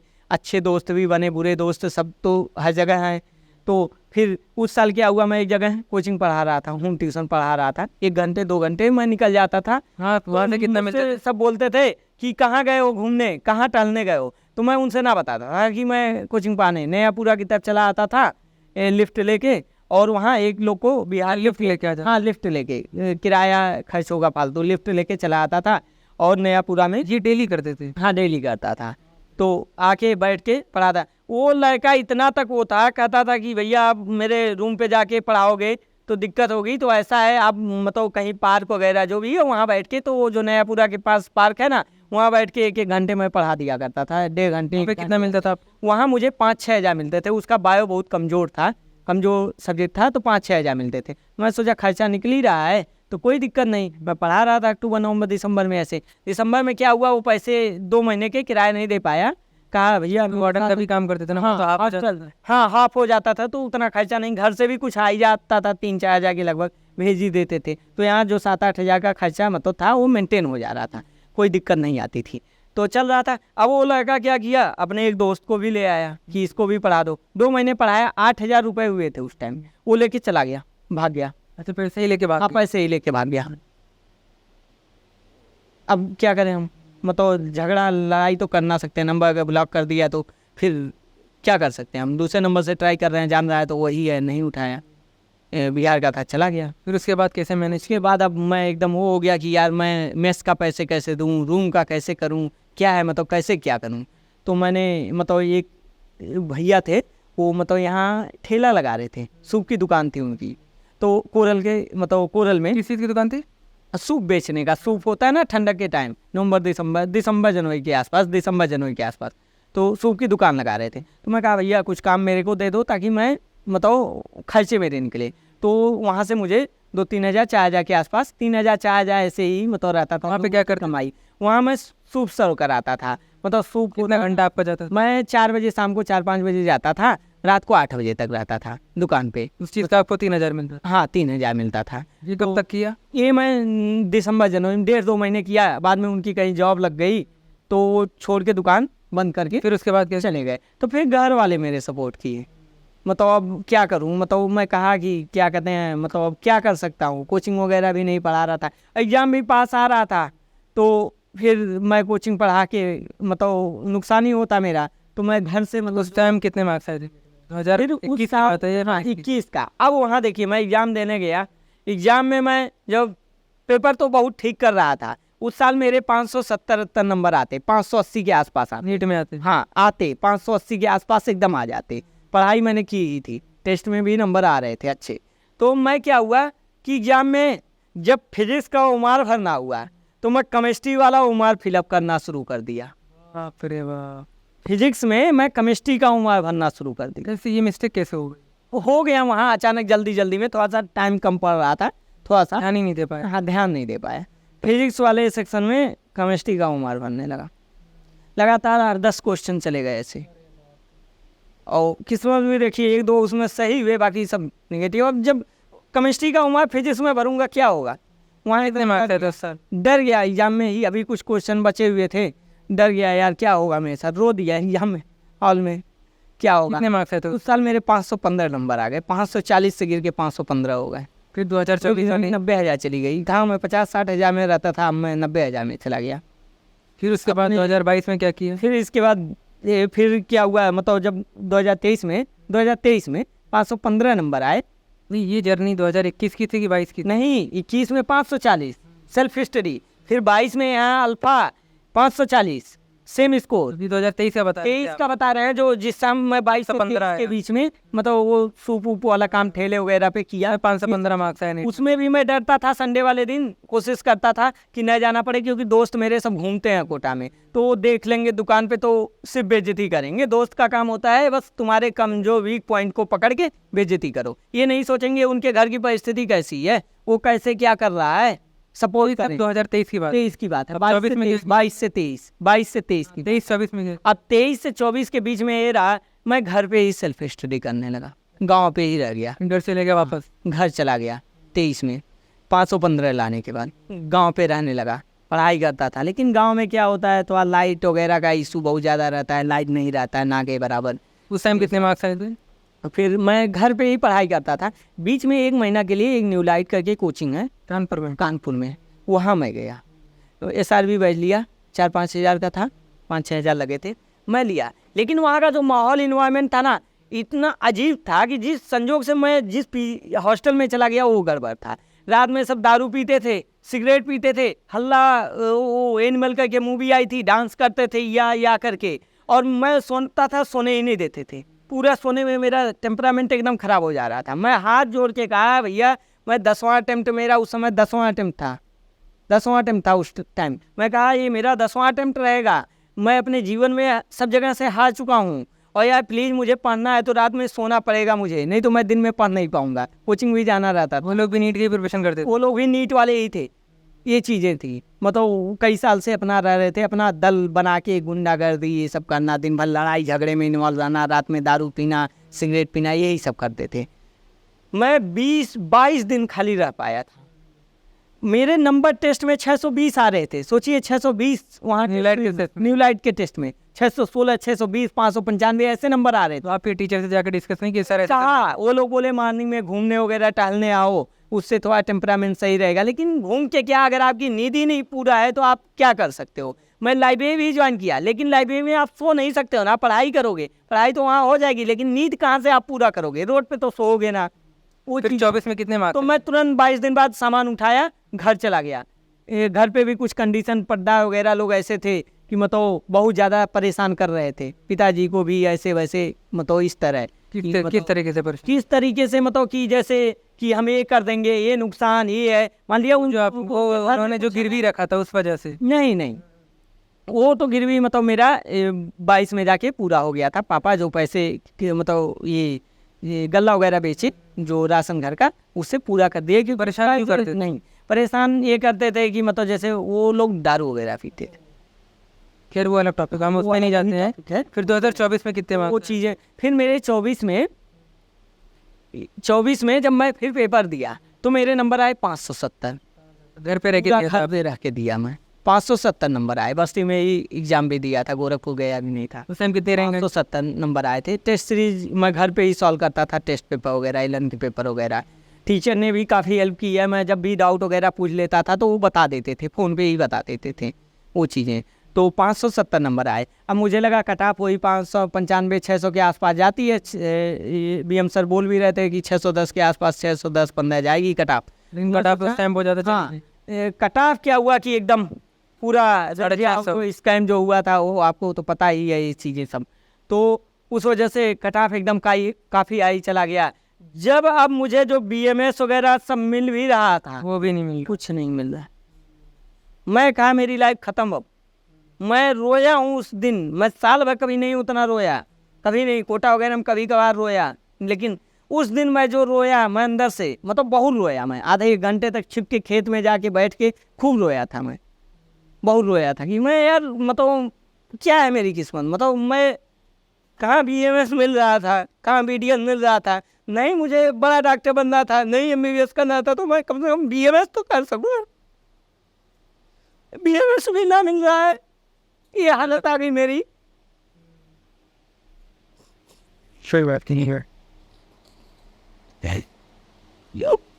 किस्मत भी अजीब थी ना मेरी। मतलब मैं अगर कर लिया होता ना तो आज बता रहा हूँ मेरा फाइनल ईयर रहता। मेरे कई दोस्त मेडिकल अफसर बन गए हैं, सब 60-70 हज़ार जॉब कर रहे हैं। मेरी घर की परिस्थिति इतनी ख़राब थी, फिर भी मैं एक जिद पर जा रहा था कि MBBS ही करना है। यार MBBS BMS सब चीज़ें मतलब सीखने की चीज़ें होती हैं, लेकिन मेरे को ये चीज़ ना समझ में आ रही थी। मैं BMS ज्वाइन ही नहीं कर रहा था कई साल तक, कुछ नहीं मिल रहा था। अब मैं करूँ तो क्या करूँ, कुछ समझ में नहीं आ रहा था। पापा भी बताओ होपलेस हो गए। 13-14 लाख के आसपास मेरे खर्चे पढ़ाई में लग चुके हैं। कैसे कैसे करके पापा देते गए। 13-14 लाख रुपए बता रहे थे कि बताओ, जैसे हिसाब रखते हैं अपना कि कहाँ क्या कैसे किया, तो 14 लाख के आसपास खर्च कर चुके हैं। अब बताए उस बच्चे को कुछ ना मिले, कैसा लगेगा। पूरा मतलब लाइफ हो, ना तो BSc किया हूँ, ना तो MSc किया, ना PhD, कुछ भी नहीं किया मैंने। प्रिपरेशन में लगाते रहा, भले भाई में 350-300 किया। तब मैं क्या किया, मैं पापा बोले कि अब क्या करोगे। मैं कहा मैं कोचिंग पढ़ाऊँगा, मैं अपना पढ़ाई कर लूँगा, मैं हारूंगा नहीं, कुछ भी हो जाए। फिर 24-25 में क्या किया? 24-25 वाली जर्नी जो रही, इसमें मैं गोरखपुर आया। एक लोकल कोचिंग वहाँ की ज्ञानपीठ करके थी, उसको मैंने ज्वाइन किया। बड़ी कोचिंगों में और भी गया, लेकिन सब कहते थे आपके पास ग्रेजुएशन तो है ही नहीं, नॉलेज रख के क्या होगा। अब सोच लीजिए, नॉलेज की वैल्यू नहीं है, लेकिन डिग्री की वैल्यू है। चाहे आपको कुछ भी ना आता हो, ग्रेजुएशन होना चाहिए। नॉलेज मैं बोल रहा था कि मैं 350-300 कई बार नीट में किया हूँ, आप मेरे को हेल्प करो, लेकिन वो कुछ कोई हेल्प नहीं, कोई नहीं। तो एक कोचिंग थी, वो बोली कि आप ठीक है, मैं चेक करूँगी पढ़ाने का परफॉर्मेंस, और उसके बाद में आपको डिसाइड कर दूंगा कि क्या कहते हैं आप कोचिंग मतलब पढ़ाओ हमारे वहाँ क्या कैसे। मैं उनको बताया कि मैं होम ट्यूशन वगैरह बहुत पढ़ाया हूँ, गोरखपुर में भी 2013 से पढ़ा रहा हूँ, तो नॉलेज है, बस खड़े होके लेक्चर नहीं लिया हूँ। तो बोले मुझे एक लेक्चर 12th के क्लास में भेजे, बच्चों को अच्छा लगा, बच्चे भी पढ़ने लगे, बायो उनको अच्छी समझ में आने लगा, मिलता था। फिर वो 2-3 बैच मुझे दे दिए, मुझे कुल मिला के 6,000 के आसपास मिल जा रहा था। 3 बैच पढ़ा रहे थे आपको 6,500 मिलता था महीने का? हाँ 6-6,500 ऐसे। तो मैं बल्कि बाद में एडिशनल बैच भी physics UP board Hindi medium भी पढ़ाने लगा, तो 1-2 हज़ार एक्स्ट्रा मिल जाते थे उससे।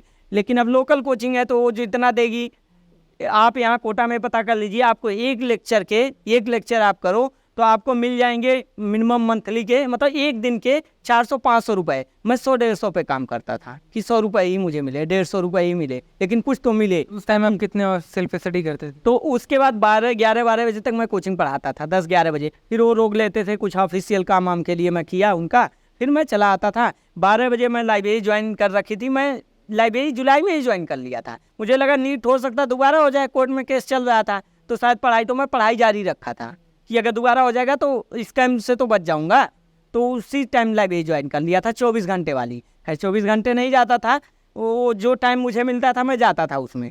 और एक जस्ट बगल में ही रूम से थोड़ी दूर पे था, मैं गोरखपुर में अली नगर के पास रूम लेके रह रहा था, तो आर्य नगर बोलते हैं उसे अब, पहले अली नगर था, आर्य नगर बोलते हैं बक्सीपुर के बगल।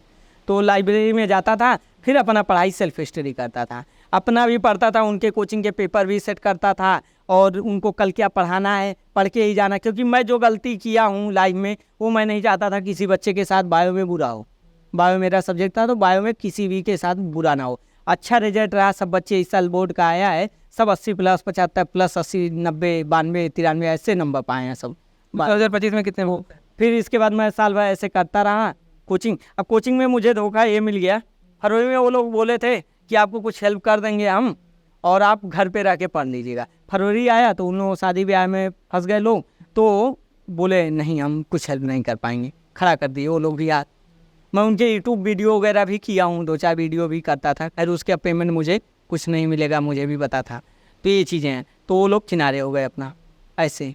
और किनारे हुए, मैं घर आया, पापा से 5,000 रुपये मांगा, 5,500 रुपये, और फिर चला गया, लाइब्रेरी वगैरह का कुछ दिया। अभी तक मैं रूम का पूरा किराया नहीं चुका पाया हूँ, अभी भी मेरे मतलब पैसे वहाँ रूम कितना होता? अभी 10-15 हज़ार के आसपास हमको देना है। हाँ अभी देना है, मतलब जहाँ से जैसे मैं पैसे लेके रूम वाले दे भी दिया, तो वो पैसे अभी कर्ज में मैं हूँ ना, जो दोस्त से लिया, जहाँ से भी लिया, 15 हज़ार के आसपास मैं कर्ज में आ गया। लेकिन खैर ये सब मैं टोटल घर वगैरह का इधर उधर का कितना कर्जा होगा? कर्जा खैर ये रहा, जैसे बिजनेस जब टूट गया पापा का ना, तो पापा का ही कर्जा 1.5 लाख के आसपास लोगों का बाकी रह गया, कोई दिए ना, कोई नहीं दिए। तो पापा तो अभी कर्ज में कुछ भी नहीं है, कोई कर्जे में पापा नहीं है मेरे। लेकिन परिस्थिति थोड़ा ऐसी खराब हो चुकी है इस टाइम। 2025 में कितने मार्क्स थे? 25 में मैं पेपर देने गया, आप पेपर वाले दिन की बात बता रहा हूँ, मैं एलन के टेस्ट वगैरह भी देता था, जाता था देने, लेकिन 2 ही घंटे दे के भाग आता था जल्दी से, ताकि अपना पढ़ाई करूँ जल्दी। ये है, रूम पे मैं ज़्यादा पेपर सॉल्व किया हूँ, रूम पे ही मैं पेपर मतलब लाइब्रेरी में ही ज़्यादा सॉल्व किया हूँ। टेस्ट में 600 के आसपास, 630-40 आकाश का टेस्ट, एलन का टेस्ट, पुराने पेपर टेलीग्राम पे मिलते हैं, निकलवा लेता था PDF, और बैठ के उसको सॉल्व करता था लाइब्रेरी में।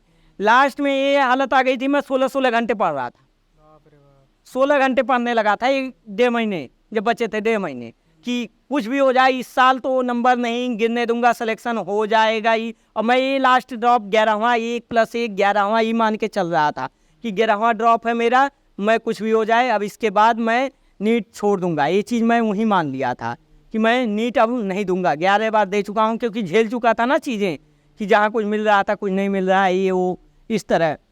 ये भी परिस्थिति थी कि कई बार BMS BDS मिला, हाँ आगे चल के वो भी नहीं मिला। वही नहीं मिले, मतलब अभी पिछले साल कुछ नहीं मिल रहा था, BMS BDS कुछ नहीं मिल रहा था, कुछ ही नहीं मिल रहा। पेपर के दिन तो पेपर वाले दिन क्या हुआ कि मतलब मैं ऐसे पढ़ाई 16-17 घंटे पूरा करते रहा, और बायो वगैरह पूरा रिवीजन अच्छे से एकदम, बायो केमिस्ट्री फिजिक्स भी खूब पढ़ा। इस साल मैं फिजिक्स मतलब PW से पढ़ा, ऑनलाइन लिया था, MR सर के लेक्चर थे, अलग पांडे का मैं नोट्स निकलवा लिया था, 1500 पांडे सर का, हाँ अलग पांडे सर का नोट्स निकलवा लिया था, वो नोट्स से रिवीजन करता था। और एलन के मॉड्यूल थे ही, तो उसके क्वेश्चन वगैरह सॉल्व करता था, वहाँ से क्वेश्चन भी सॉल्व कर रहा था, तो फिजिक्स में भी पूरी प्रैक्टिस एकदम कर डाली थी। अब एग्ज़ाम मैं देने गया, एग्ज़ाम देने के एक दिन पहले मेरी वो हालत हो गई, डर गया क्या होगा पता ना, 10 में नहीं सोया तो 11 में। कैसे ये तब आया आ गया? दोपहर के टाइम ऐसे आया कि यार कुछ स्कैम वगैरह ना हो जाए, फिर या पेपर कुछ ऐसे ना, डर आने लगा अपने से कि क्या कुछ ऐसे ना हो जाए। लेकिन फिर भी मैं डरा नहीं, गया मंदिर। साल भर इस साल पूरा मंगलवार मंदिर में जाता था शाम को। इससे पहले नहीं जाता? भगवान पे इससे पहले तैयारी करता था, नहीं जाता था। लेकिन इस साल अचानक से कैसे? हमेशा क्योंकि मैं डर गया ना, 570 पे कुछ नहीं मिल रहा है। मैं कहा हे भगवान आप ही मालिक हो मेरे, जहाँ मुझे कुछ मिल रहा था अब मुझे कुछ ना मिल रहा है, इस साल आप ही बचा सकते हो मेरे को। मैं टूर जा रहा था कोचिंग का, वहीं से कैंची धाम भी चला गया था टूर उन लोगों के साथ, वहाँ दर्शन नीम करौली का करके आया था। तो मैं भगवान पे चीज़ें सौंप दिया था इस साल कि कुछ भी हो मेरे को बचा लो यार, मेरे को सीट दिला दो हे भगवान। मैं गया मंदिर में शनिवार को शाम को 5-5 बजे के आसपास, 4-5 बजे बैठ के मंदिर में शिव जी के सामने में लगा रोने, खूब रोया, मतलब मन भर रोया। हाँ, जितना रोज पाया रोया। मैं कहा हे भगवान अब आप ही सब कुछ हो, मैं 10 साल में अपना एफर्ट डाल के थक चुका हूँ, अब आप ही कर सकते हो, मैं मेरे हाथ में ना आए चीज़ें। अब रोया, फिर मन शांत हुआ, आया रात में थोड़ा सा रिवीजन किया, रात में सोने लगा। अब सोने में देखिए क्या हुआ, मेरा जो पार्टनर था वो भी सो रहा था, उसको भी नींद आ रही थी, मेरे भी नींद आ रही थी। 10 बजे, 11 बजे, 12 बजे, 1 बजे, 2 बज गए। 2:11 बजे का मैं स्क्रीनशॉट अपने मोबाइल में रखा हूँ, 2:11 उस दिन रात का, पेपर वाले दिन का, कि मेरे को नींद ना आ रही थी। मैं गया तुरंत रात में नहा लिया 2:30 बजे कि मैं नहा लूँ तो शायद हो सकता है बॉडी चिल हो जाए, ठंडी हो जाए, तो मैं एग्जाम अच्छा कर सकूँगा। ये हालत थी। मैं 2:30 बजे रात में मतलब पानी आने करके परिस्थिति अभी कहीं सोशल मीडिया पे नहीं है कि स्टूडेंट ऐसा भी फेस करते हैं एग्जाम से। हाँ करते हैं, जो प्रेशर आ जाता है ना तो वो करना। हमेशा तो प्रेशर क्या आप सोच सकते हैं, जहाँ लोग 2-3 ड्रॉप में रो देते हैं, क्या क्या नौबत आ जाती है, मतलब अपनी लाइफ ही खत्म कर देते हैं लोग। लेकिन मेरे साथ सोचिए क्या हालत थी। 10 खराब परिस्थिति 11वें अटेम्प्ट के लिए मैं फाइट करने जा रहा हूँ, नींद एकदम कुछ ना। मैं मतलब वो नहाया, आया और पार्टनर से बोला कि यार क्या करूँ, नींद आ रही है। वो कह रहा है यार तुम सो जा कैसे, यार मेरी भी नींद डिस्टर्ब हो जाएगी अगर तुम ऐसे करेगा। सही बात है, डिस्टर्ब हो जाती। वो उसको भी पेपर देना था, वो भी पिछले साल 500 साल। मेरा सबसे अच्छा दोस्त वही रहा।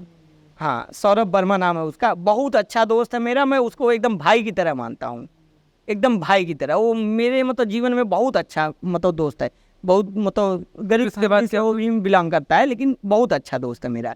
फिर क्या हुआ कि मैं सोया, और सोते सोते मुझे मतलब लेटते एक ख्याल आया, क्या कर सकता हूँ इस स्थिति में, अब मैं क्या करूँ। मैं साल भर पढ़ा, पूरा मेहनत डाल दिया हूँ, अब इससे ज़्यादा मैं सही बता रहा हूँ अलीम भाई कि अब मैं इस 15-16 घंटे से ज़्यादा मैं पढ़ाई नहीं कर सकता था। 16 घंटे सेल्फ स्टडी के बाद इससे ज़्यादा नहीं पढ़ाई कर सकता था, मेरी मैक्सिमम पढ़ाई यही लिमिट थी। तो 16 घंटा मैक्सिमम होता है, मैक्सिमम होता है, इससे ज़्यादा कोई नहीं कर सकता, फिर वो पागल हो जाएगा इंसान। तो फिर इसके बाद अब क्या करूं, तो मैं कहा यार मैं तो सब कुछ किया हूँ, नींद क्यों ना आ रही है, इसी वजह से एग्जाम खराब कहीं ना हो जाए। फिर मैं सोया था, तो वीडियो होता है ना, शॉर्ट वीडियो में कभी मैं देखा था प्रेमानंद जी महाराज को। प्रेमानंद जी महाराज स्क्रॉल करने लग गए। ये नहीं, शॉर्ट स्क्रॉल नहीं किया, मतलब उस टाइम का बात याद आने लगा कि शॉर्ट में वो प्रेमानंद जी महाराज कहते हैं जब जीवन में कुछ भी ना समझ में आए, कुछ भी ना दिखे, आगे पीछे कुछ कोई नहीं साथ खड़ा है, तो राधा राधा जाप करो, राधा राधा करो।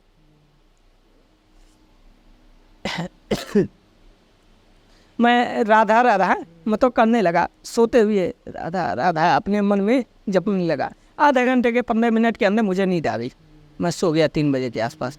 6:15 पे जाके मेरी नींद सुबह टूटी। तो 6:15 पे नींद भी खुल गई? हाँ, अपने आप नींद खुल गई, लेकिन नींद डीप नींद थी, पूरी हो गई।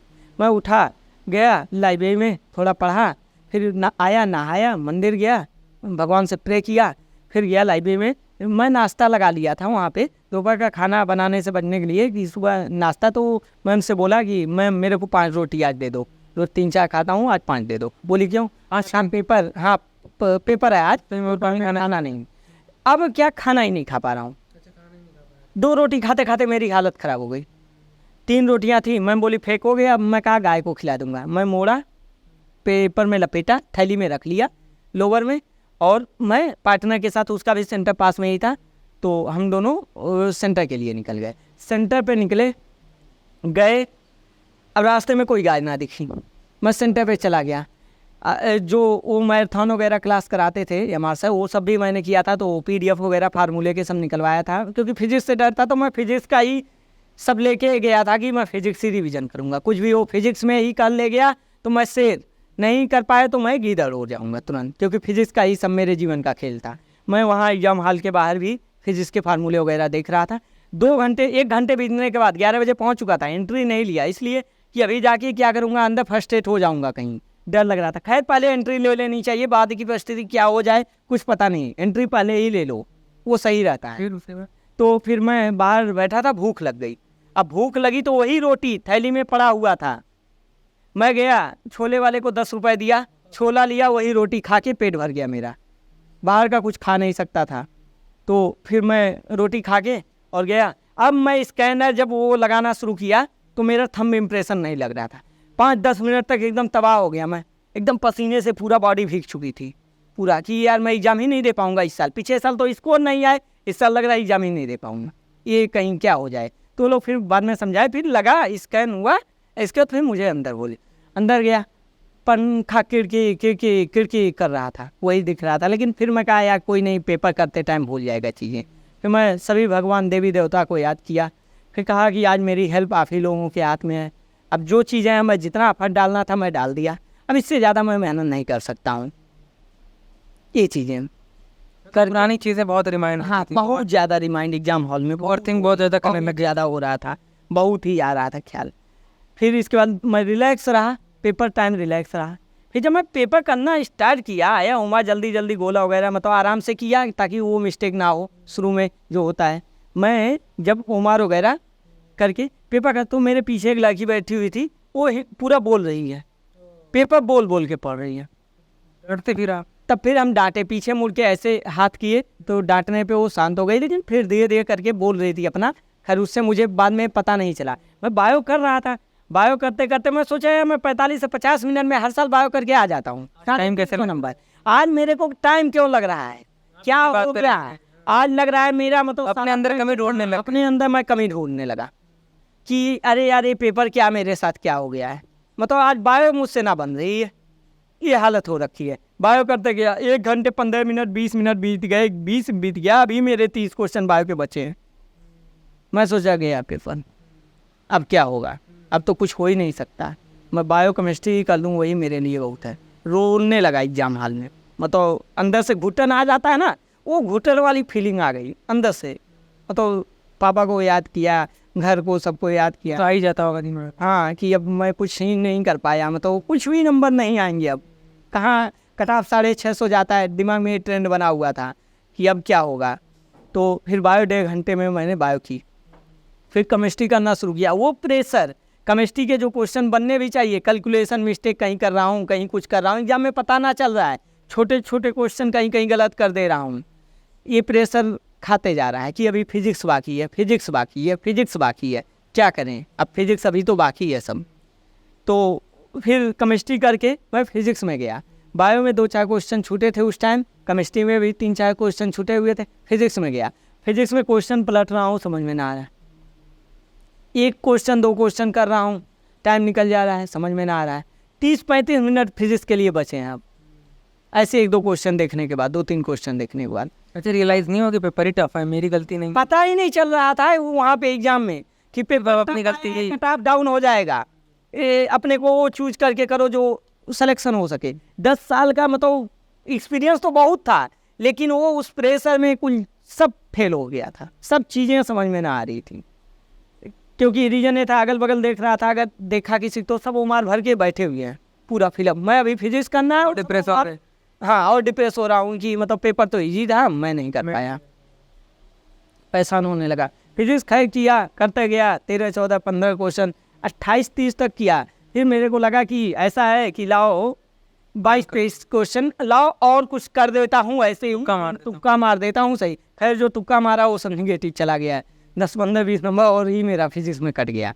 15 नहीं तो 60-70 के लगभग आ जाते। मेरे नंबर फिजिक्स में 55 नंबर आ गए, लेकिन फिर भी ठीक नंबर था, ये सिलेक्शन वाला नंबर है 55 नंबर। इस साल बहुत टफ था फिजिक्स, बहुत ही ज़्यादा। बायो में कितने पेपर? बायो में मेरे 325 नंबर आए, और केमिस्ट्री में? केमिस्ट्री में 115, पिछले साल 155 थे, इस साल कितने मार्क्स आए थे इस बार? टोटल इस साल 495 मार्क आए, 495। मिल जाएगा BMS BDS। ये जब रिजल्ट नहीं आया था तब कोचिंगें बता रही थी 5 + 10 - 10, तो मुझे लगा 490 अगर कट ऑफ जाएगा तो मेरे 495 के लगभग है, और 1-2 क्वेश्चन डाउट वाले हैं, हो सकता है वो सही हो जाए तो मैं मतलब प्लस जाएगा कौन है MBBS मुझे मिल जाएगा। अब मैं इधर उधर अपना घर पे रहने लगा, शांति रहता था कि हाँ हो सकता है चांस बन जाए।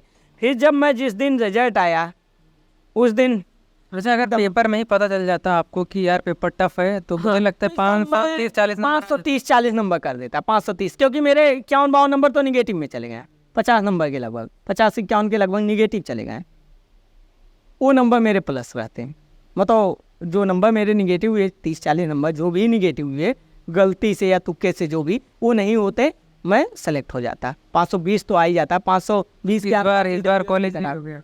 अब इस साल मतलब 4-5 क्वेश्चन से मेरा सिलेक्शन रुक रहा है, 4 क्वेश्चन, 3-4 क्वेश्चन और रहता मेरा तो मैं कॉलेज पा जाता। छोटी छोटी माइनर मिस्टेक की वजह से तो मैं अब मतलब इसको फाइनल जर्नी मान के अब मैं BMS ज्वाइन कर लूँगा इस साल। अच्छा, अपनी जर्नी, आपके 11 साल का एक्सपीरियंस था नीट को लेके, CPMT था नीट, हाँ, तो इसमें और स्टूडेंट को क्या अपना सजेशन क्या देना चाहूँगा? मैं सजेशन यही देना चाहूँगा, भाई आपके लिए सब कुछ माँ बाप होते हैं। आप कोचिंग में गए, जिस भी कोचिंग में आप पढ़ो, मैं नहीं कह रहा हूँ आप किस कोचिंग में कहाँ हो कैसे हो, जिस कोचिंग में आप पढ़ो पूरा टीचर पे ट्रस्ट करके A to Z जितना मेहनत कर सको 1 साल में डाल दो, किसी भी गलत लाइन में मत जाओ। क्योंकि कोटा में देखता हूँ, कोटा या कहीं भी शहर हो, सब जगह देखता हूँ कि मतलब कुछ लड़के अच्छे बहुत रहते हैं अपने लाइफ में, लेकिन यहाँ आके डेविएट हो जाते हैं, परेशान हो जाते हैं। और कुछ भी कैसी भी परिस्थिति आ जाए आपको गलत कदम तो नहीं उठाना है, क्योंकि आप डॉक्टर बनने जा रहे हो तो आपका काम है। फॉर एग्जांपल आपकी जर्नी हाँ, टफ थी, इतनी टफ थी, लेकिन फिर भी आप मैं उसको सर्वाइव कर खाया, मैं सर्वाइव कर गया। थॉट तो बहुत गलत रहता है, लेकिन उस थॉट को पापा से बात करिए, पापा मैं परेशान हूँ, पापा बोले कोई ना, मैं तो हूँ ना, तू कुछ भी नहीं करेगा, मैं तो हूँ ना, तू खेती भी करेगा कुछ भी करेगा, मैं खुश हूँ ना, कहा कि मेरे को संभालते रहे। और एक पिताजी का बहुत बड़ा रोल होता है अपने बच्चे को मतलब सपोर्ट के लिए। आजकल का समाज क्या है, बस पैसे दे दिए, जैसे होता ना पैसे दे दिए तो सामान मिले, वो सोच के जीते हैं। लेकिन ऐसे नहीं, एक इमोशन जो माँ बाप का होता है ना, वो दुनिया की कोई ताकत दे ही नहीं सकती है। तो माँ बाप को भी चाहिए कि बच्चे से खुल के बात करें, और बच्चे को भी चाहिए अपनी कोई भी कमी हो पापा से खुल के बात करें, मम्मा से खुल के बात करें, ठीक है। क्योंकि गलत कदम आप ले लेते हो जब आप इतने बड़े होते हो, जब चलने लायक नहीं होते हो, तब आपको मतलब वो माँ बाप संभाल के इतना बड़ा करते हैं, और आप एक छोटी सी मतलब कोई कुछ बोल दिया या कोई गलत कुछ भी कोई लाइफ में कोई निकल गया या कुछ ऐसा कदम देख के आप अपनी लाइफ ख़त्म कर लेते हो। सोचो उन लोगों पे क्या बीतती होगी जो 20-22 साल मतलब जो भी लाइफ का पाले कैसे बड़ा किया, अगर कुछ भी नहीं करते उनके आँख के सामने आप रहते सिर्फ, तो वही उनके लिए सब कुछ है। आप भले कुछ लाइफ में कुछ भी नहीं करोगे ना, आप उनके लिए भगवान हो। बच्चे के लिए, बच्चे को इतना मानते हैं माँ बाप। अब बताओ आप लाइफ ख़त्म कर ले रहे हो, उनके जीवन में कैसा गुजरेगा पूरा लाइफ, क्या सोचेंगे, पूरी जीवन उनका मतलब अंधकार में चला जाएगा।